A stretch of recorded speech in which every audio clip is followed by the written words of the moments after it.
So imagine how Eastern Montgomery feels taking their first shot at a state championship. Denny Hamlin comes into this race 41 points behind chase leader Jimmy Johnson. But the Knights take their high-octane offense and roll to Richlands next week for the Region 4 Division 3 title. The Gretna High School football team has enjoyed a lot of success recently, winning a state championship 4 out of the last 7 years. But this team in particular has an impact on both young and old. I'll take my little nephew. He plays football, Little League, so I'll take him. He wants to be like Mikhail Hall. I told him, don't be like Mikhail, be better than Mikhail. That's, just give him a little encouragement. And encouragement is something this town could really use. It's just something for everybody to look forward to. Times is real tight, a lot of job losses, brings a little bit of hope, a little bit of, feel good feeling.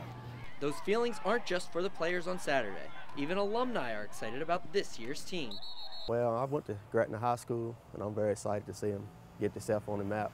Gretna's won several championships recently, and they're excited. So imagine how Eastern Montgomery feels taking their first shot at a state championship. The Mustangs head football coach realizes this would be a big win for a small town.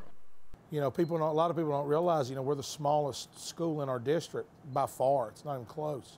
And to do what this group of individuals has done is very, very special. Undefeated special. This group of seniors has led Eastern Montgomery to a 13-0 record this season. I'm really proud. I'm thankful that they put out this great effort, and our school is going for the state championship. I'm proud of this. Both Gretna and Eastern Montgomery play Saturday in Salem Stadium. In Roanoke, I'm Nick Rosa. Now that the Redskins have been eliminated from the playoffs, the evaluation process can begin. Not for future draft picks, but with quarterbacks for next year.